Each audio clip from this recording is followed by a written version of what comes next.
commerçants, un peu peut-être au-delà de la seule sphère touristico-touristique telle qu'on l'entend. Comment on fait pour avoir un accueil qui soit peut-être plus homogène, qui soit plus avenant, qui soit plus punchy en fait. Je trouve qu'on est souvent un petit peu plan-plan. On n'a pas beaucoup évolué en fait sur ces dernières années et nos clientèles s'en remettent toujours aux mêmes outils. Le guide papier qu'on continue à avoir, tous ces outils, applications qu'on a en ligne, mais on sait bien qu'on va toujours sur les 2-3 mêmes à peu près. Et finalement, tous les outils qu'on a essayé de mettre en œuvre ou de proposer, l'application locale, etc., ça marche pas trop. Donc peut-être qu'on n'a pas encore trouvé le bon créneau, le bon vecteur ou la bonne façon de le communiquer. Mais je crois que c'est le moment de se creuser les méninges sur ces sujets-là. Et puis peut-être de prendre un peu des risques aussi, de tenter des choses et des Ça serait économies qu'on quoi? peut faire sur la promotion. Parce qu'aujourd'hui, clairement, on dépense moins sur la promotion, on va moins faire des plans de com. Alors je sais que là, il y en a beaucoup qui attendent avec le truc dans le tiroir pour se jeter dès qu'on va réouvrir un petit peu les territoires et les vannes, probablement. Mais je crois qu'il faut remettre un petit peu d'investissement sur ces sujets d'accueil et être davantage présent au moment où les gens ont probablement plus besoin finalement d'informations et d'être guidés dans leur consommation du territoire. Oui, donc là, tu évoques, parce qu'il existe déjà beaucoup de choses, mais donc si, ça serait quoi qui manquerait? Enfin, est-ce que tu as parlé d'une démarche plutôt collective au sein des destinations? Est-ce qu'il faut avoir justement un ADN, les ADN communs d'une destination sont peut-être pas toujours présents, c'est ce que j'entends aussi. Donc avoir un discours qui soit homogène. Donc ça veut dire que pour toi, un office du tourisme qui entend ça aujourd'hui, quelles sont les questions qu'il doit se reposer ou qu'est-ce qu'il doit engager comme type de démarche? Ben, à quelle clientèle on parle? Et je crois qu'on constate partout que les offices de tourisme, physiquement, reçoivent une clientèle qui est souvent assez typée, qu'on est très nombreux quand on part en vacances. Alors toi et moi, on va aller voir l'office de tourisme par curiosité et professionnelle, mais sinon, est-ce qu'on irait à l'office de tourisme et quelles sont les actions qui nous engageraient peut-être à avoir un point de contact avec l'office de tourisme, physique ou ailleurs? Est-ce en ligne? Est-ce parce que je suis en train de faire mon marché? Mais ces questions-là, elles ne sont pas nouvelles, hein, et on se les pose depuis longtemps, mais elles sont probablement renforcées. Et je pense qu'en plus, là, ces prochains mois, quand on va pouvoir reprendre un week-end à peu près normal ou un séjour à peu près normal, en refaisant des visites, en reconsommant le territoire, euh, je crois qu'on va avoir besoin d'être bien aiguillé. On n'aura pas envie de gâcher, entre guillemets, des moments. Et cette information-là, elle est finalement assez peu présente. Donc il y a du contenu à construire. Et ce contenu, il est à construire collectivement. On ne peut pas le faire tout seul dans son bureau. On ne peut pas le faire tout seul derrière son Zoom. Il va falloir qu'on réunisse les gens. Et il y a plein d'initiatives qui existaient déjà, des cartes qui ont été faites, des cartes de territoire qui ont été faites de manière collective. Et en fait, c'est des projets surtout qui permettent de rassembler aussi en interne avec les professionnels du coin, avec les assos du coin, avec les citoyens qui veulent y participer. Je crois qu'on va avoir besoin, et le tourisme peut jouer ce rôle-là, d'un projet qui crée du lien, qui crée un peu d'entrain aussi, et de bonne humeur et de positif, et puis de pouvoir le partager avec des gens qui viennent découvrir le territoire. Je ne pense pas que ce soit des choses très compliquées à mettre en œuvre, mais par contre qui ont une vraie justification, qui peuvent créer des contenus intéressants à véhiculer. Et après, le vecteur, que ce soit sur un site internet, une appli ou qu'on le donne en direct comme ça ou sur du papier, il va falloir exploiter tous les moyens, tous les canaux qui sont à notre disposition finalement, mais réussir à fournir cette bonne information aux gens qui sont en train de se poser la question, tiens, comment on s'occupe. Moi, j'ai l'impression que sur nos territoires, on est souvent en fait à la recherche du bon plan, parfois même en train d'errer, à se dire tiens, qu'est-ce qu'on fait pour s'occuper? Et puis, on ouvre oui, un guide ou le Google ou TripAdvisor.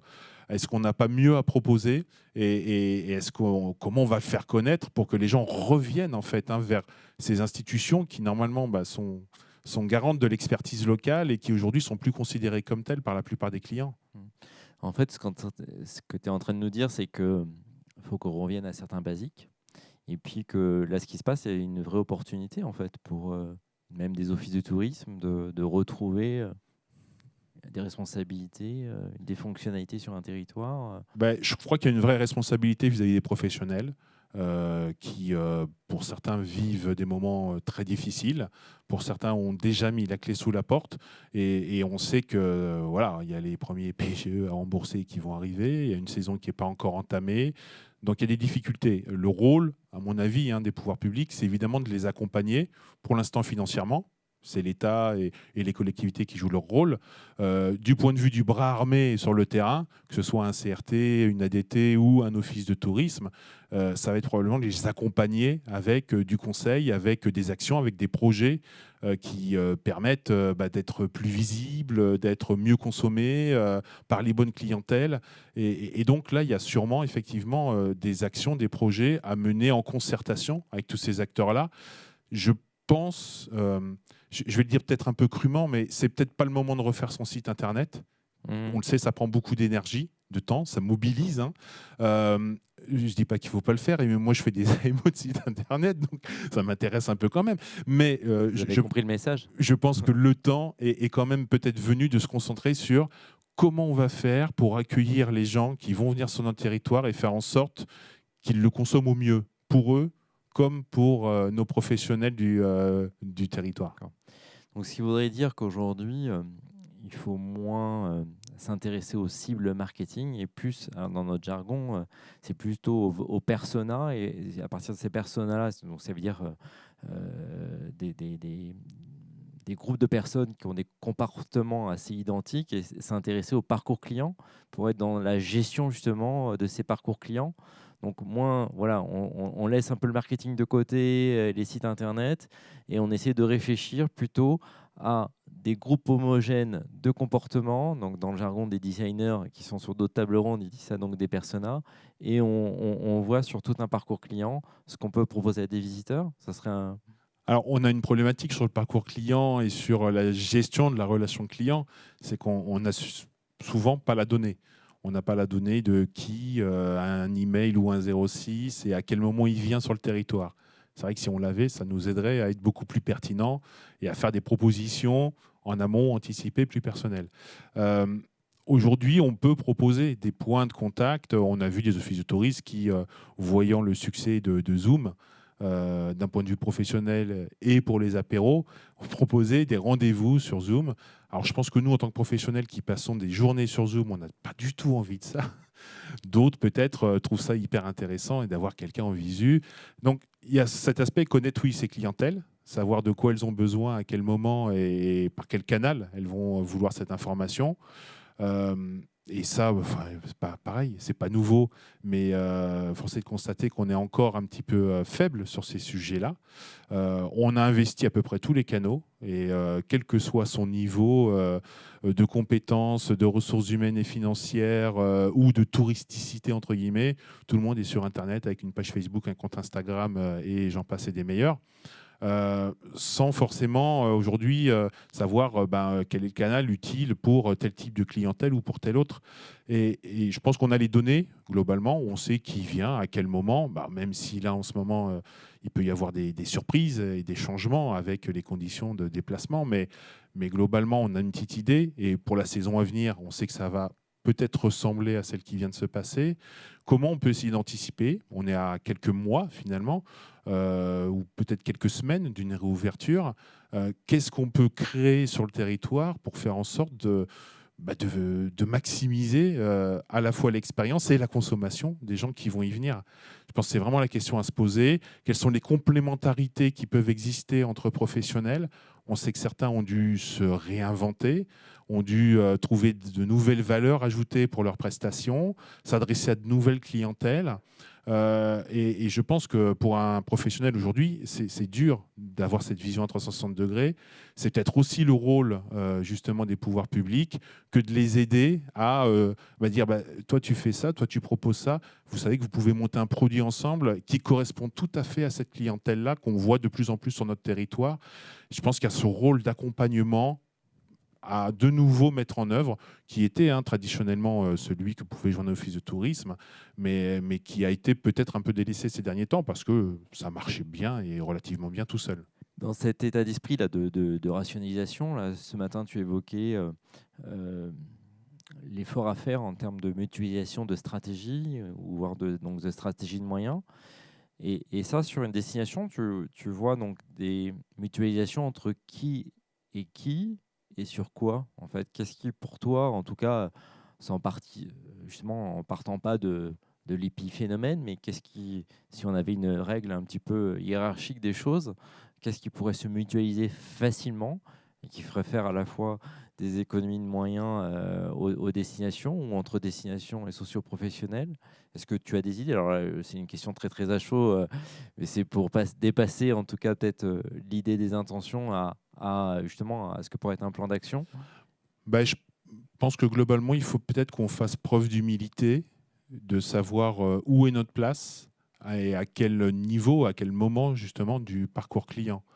Est-ce que c'est de notre rôle, de notre mission, d'avoir un community manager à plein temps qui gère des réseaux sociaux quand on a à gérer 3 interactions quotidiennes sur une page Facebook? Je force un peu le trait, mais on voit quand même, moi j'ai l'impression de voir beaucoup de temps investi sur des sujets qui parfois ne le méritent pas au regard en tout cas des actions qu'elles produisent.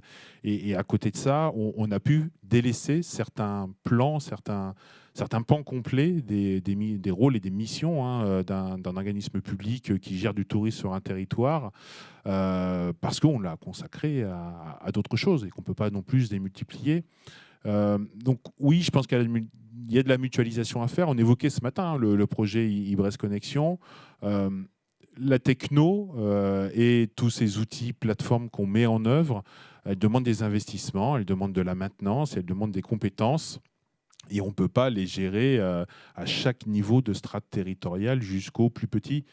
Donc, je pense qu'effectivement, sur ces sujets éminemment technologiques et de plateformes, et pourquoi pas de création de sites Internet, le fait de pouvoir mutualiser à l'échelle d'un région, d'un département, tout dépend après, mais ça va avoir un vrai intérêt, parce que globalement, aujourd'hui, la plupart des agences web font du bon boulot, du site qui fonctionne relativement bien. Il y a assez peu finalement de différenciation. Il y a des règles ergonomiques, du X, du Y qui font qu'on sait que c'est comme ça que ça va fonctionner. Et j'ai envie de dire, après, concentrons-nous sur du contenu. Parce qu'on peut avoir des sites super bien conçus, mais avec des photos déplorables et des descriptifs qui ne correspondent pas, et des horaires d'ouverture qui ne sont pas les bonnes. Donc on a souvent un problème. Je pense que l'outil en lui-même, il est relativement bien maîtrisé. Et on peut sur chaque territoire faire fois 15, 20, 30 000 pour avoir un site Internet.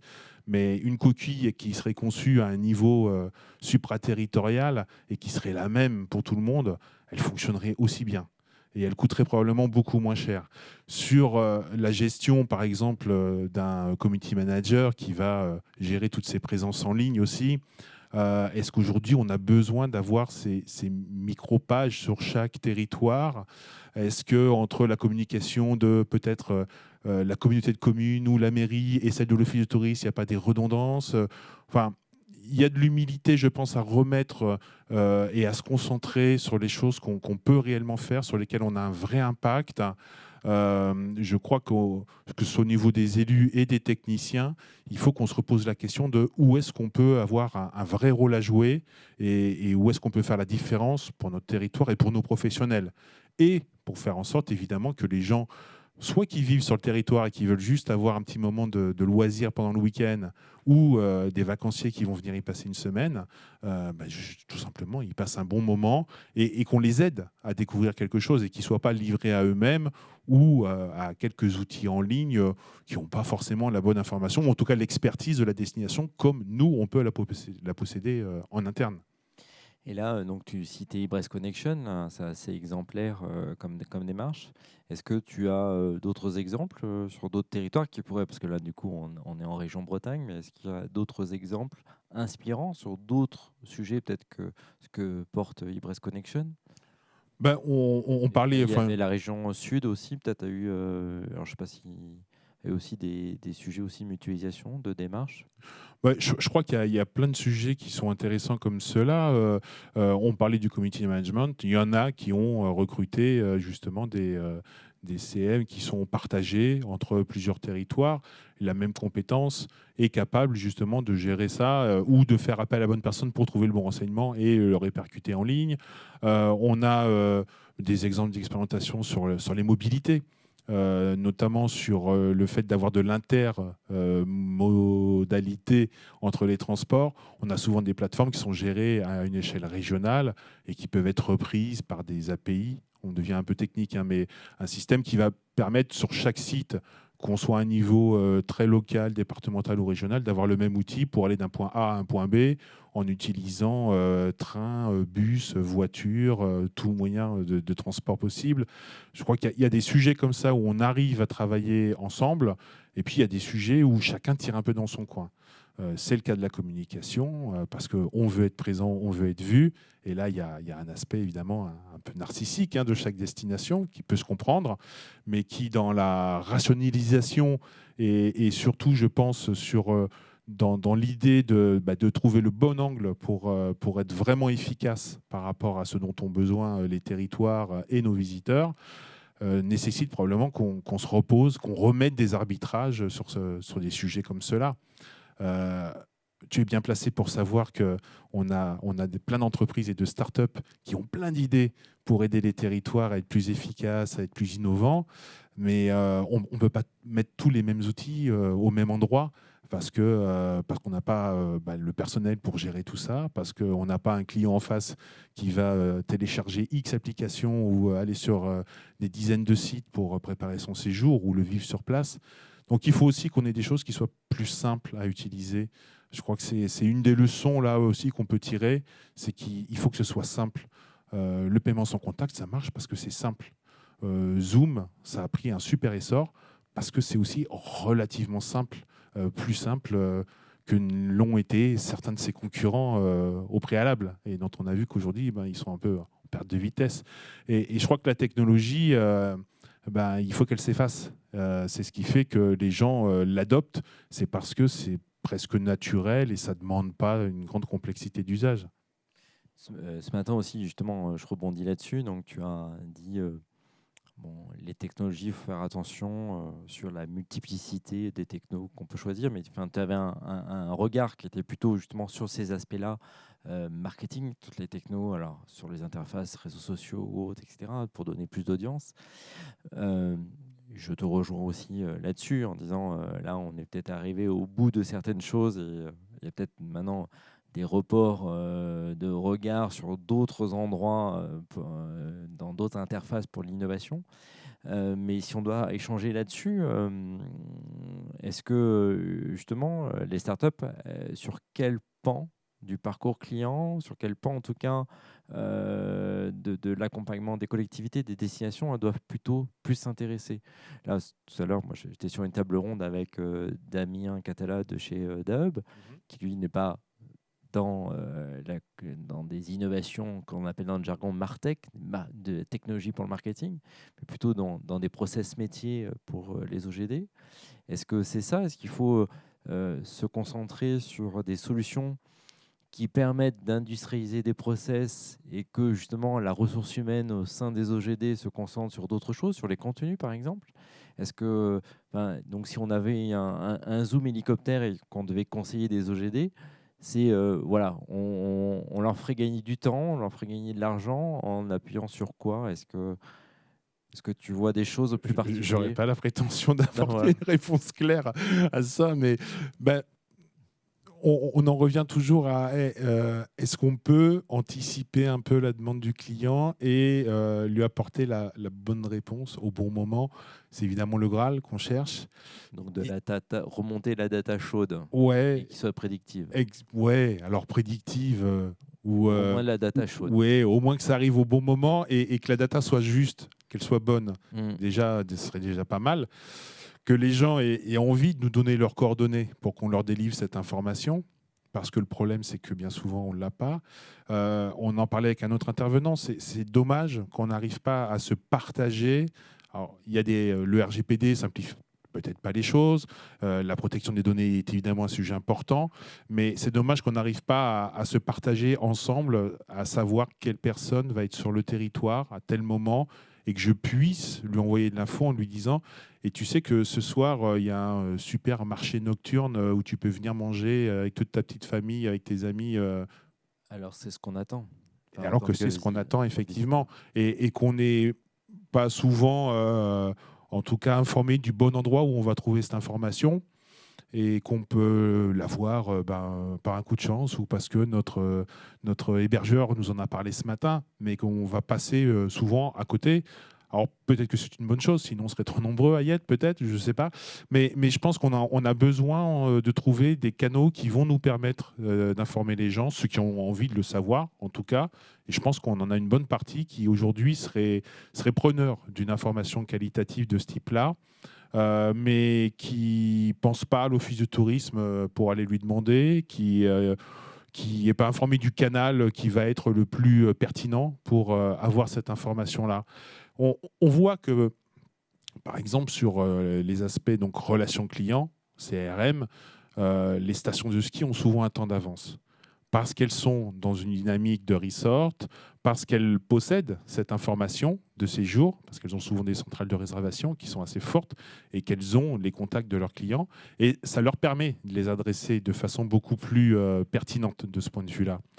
Je crois que cet exemple-là, il serait bon à dupliquer, mais on a vu que d'une part, ça demande des moyens, ça demande des ressources humaines, financières, et puis ça demande d'avoir cette donnée. Donc, comment est-ce que demain, on peut, quand on parlait de gouvernance ce matin, entre acteurs privés, publics, elle passe aussi par là. Comment on peut avoir ce partage d'informations ou que les uns se fassent le relais de l'information des autres si ces voyages, enfin oui, SNCF maintenant, qui doit passer une information sur ce qui va se passer pendant mon séjour, pourquoi pas? Mais on a vu qu'ils ont un petit peu tenté le truc, mais un peu dans leur coin, sans avoir toute l'info. On voit que Data Tourisme, qui est censé justement rassembler toute la donnée touristique française, tout le monde n'y a pas encore mis son information. Elle est souvent un peu brute de décoffrage. Elle n'est pas non plus forcément très très chaude.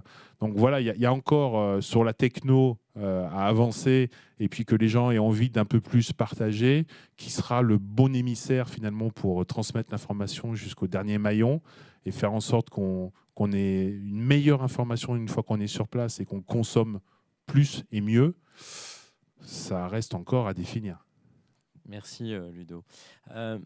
J'ai du coup regardé un petit peu les questions là, qu'il y a sur le chat. Il y a Patrick Lévy. Ce que dit finalement Ludovic, c'est sûrement le fait que la loi qui porte la répartition des compétences et de l'organisation du tourisme n'est pas la loi NOTE, mais date de 1992. Donc c'est une remarque. Et après, il y a une question. C'est quoi être efficace en communication pour toi? Et c'est adressé à toi. Wow. C'est quoi être efficace ça dépend à quel moment on se porte finalement. La première phase. Avant séjour. Et si on est sur de l'avant-séjour, être efficace, ça va être convaincre probablement une partie des gens qui ne nous avaient pas envisagé ou ne faisaient que nous envisager parmi d'autres. C'est ici qu'il faut venir. Si on y arrive, on est efficace. Est-ce qu'on arrive à le mesurer? C'est très compliqué. Et puis ensuite, une fois qu'ils sont sur place, est-ce qu'on arrive à mieux faire découvrir? On est dans du qualitatif, donc tout de suite, ça devient plus compliqué à mesurer. À plus faire découvrir. Alors, si c'est du payant, on peut le mesurer en espèces sonnantes et trébuchantes. Si c'est du non payant, c'est là aussi plus compliqué à mesurer. Donc, ces mesures d'efficacité de l'action, et notamment dans le domaine public où on gère pas que de la vente de produits, loin s'en faut. On sait bien qu'elles sont très complexes à mesurer et que l'efficacité, elle est avec des indicateurs qui aujourd'hui probablement mériteraient d'être vus. On l'évoquait ce matin, mesurer l'efficacité touristique d'un territoire, d'une destination à l'aune du nombre de centaines, milliers, millions de visiteurs qui y passent. Bon, on en a vu les limites. Le bien-être des habitants, on en parle de plus en plus.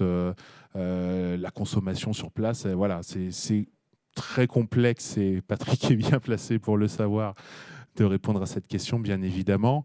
La répartition, je pense que la répartition des compétences, qu'elle soit de la loi NOTRe ou qu'elle remonte à 82, enfin bref, elle est pas pertinente si on la mesure toujours entre région, département et aujourd'hui collectivité locale, type communauté de communes ou d'agglo.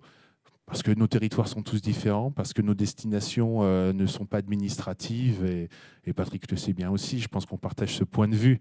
Il y a des départements qui sont des destinations, d'autres qui ne le sont pas du tout. Il y a des agglomérations qui sont à elles-mêmes une énorme destination et qui drainent tout autour d'elles les micro-destinations autour d'elles. Il y a des régions qui sont des marques, d'autres pas du tout.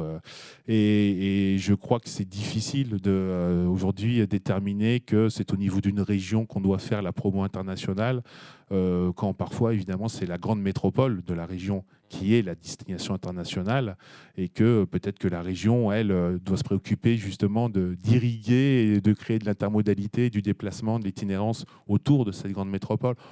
Bref, c'est compliqué et je crois que chaque situation peut être différente, mais on a justement probablement intérêt à se mettre autour de la table pour définir sur notre destination, qu'elle soit micro, qu'elle soit macro, comment on s'organise pour être plus efficace ensemble, qui communique sur quoi, comment on se répartit les rôles. Et là encore, on en revient à ce mot, je pense, qui est important et que nous rappelle cette crise, c'est l'humilité. C'est de se mettre à la bonne place et de savoir à quoi on peut être vraiment utile dans le développement de son territoire. Et même si ça fait envie d'avoir une belle affiche sur la façade du Louvre ou dans le métro ou en face de l'Assemblée nationale, est-ce que c'est ça qui va être le plus efficace pour mon territoire ? La question mérite d'être posée en tout cas. Merci Ludovic, on est arrivé à la fin déjà. Merci pour tes conseils précieux. Je ne sais pas si ce sont des conseils, c'est plutôt des grandes portes ouvertes, mais voilà.